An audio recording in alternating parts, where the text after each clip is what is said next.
Kain tawdre khangaba drip ama yala thamme adum aise aina ne karino hai nupi masu leirame ba kaidai no khangdi ma ju mami operation toine na adagi isang kaida hai nupi duna hai lui ma se nga sai poropori tagat te pani ma se safam ama tawini phibam ama tawre yam sonjanle haiba chaksu lambana pija de kainta aduga ne moina ne mitki hida akan bodo kafsalle ye aduga maije phajing chakre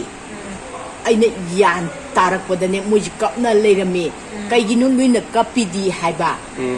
namai do phajing ga loi chinge kaidoino haye aina idi khangde he mai chingbaga haiba idi khangju khangdana stroke tawini so haidaba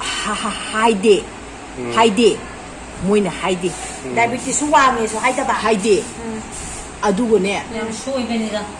kon thang da lui ta la ga ne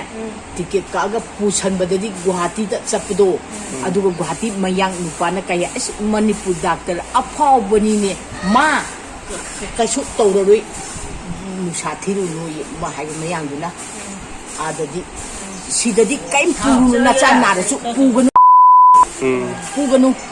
paisa tingjan ranai da chalu kai kanan na ba ado ayo ra kanda BP stroke taw bani diabetes wame na haidai da ba haide adagi insulin kapkadra hangi luitana kapoi kapanu kaphloi haye karu akhabi ama leyo adugo mogi haiku di chaudra haiku no manga tru hapo khondu da sugairo ising thitlo gilas ta summaga pitho haye adugo ne amdai da ne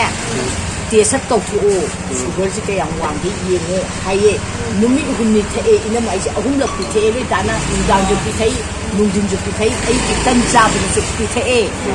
adugo ne sugar do mathang tesa tawbi da taramira handare chani ga ne kayanu da ngaira me emi ki da kapachi ya ni sugar ni mi ngai da haye adu doctor na insulin chupa kapanu karo khabi ga haiku ga dan chura thau adamaina hai Guwahati doctor ya ngange khud Manipur doctor as apaw bani ne dune hali miam do hai adu di koine le ma di bera ka do hiroi yaudorani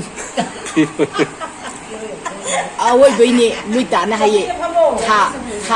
tha usop khanam yamani imanang katpadai a Guwahati da haiba aduga ne lupa lising mari ga changma piba hidak se mari ra kape moina songi blend maya da ne haidai ne lu kok se brain se si maya da I kange I si ne mitta chendhara kadabdo chendhaba ngamdadana kangbaduna udini haye adu hidak kapakpadagi ne numinini humni leira urakani haiba akhoigi leibum bumdugi mamang da sente cha awang ba khinleba ai misi smai sum yenge ko yenge uni du da uning banina adu aina ne haima adai se aru sente chani ne asi se ure e kharaga haye urabra haye ure haye odi kaim taw deba se tu mi se si ye se ma si phamba se sibom mayek sengna ude ba uji phau kharaga di uro poi wane ba okhari je singning je ye thang do doira ba ye thang ba se si chen thara ka dab ido sum chando khre ba au chando ga ne to wi hai bidra ba ado koklom da haigalam adi si to ni ne ba mi kyani le ge noma tak le ye ba ni mi le ma di le me dum tu stroke to haide ba haide so haidam ni ko ai gi mi se moi haiba nai share yare roi na kanji yongna da kani ga hai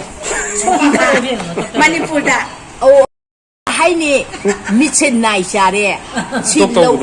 longna da ani babat operation to thu ga hai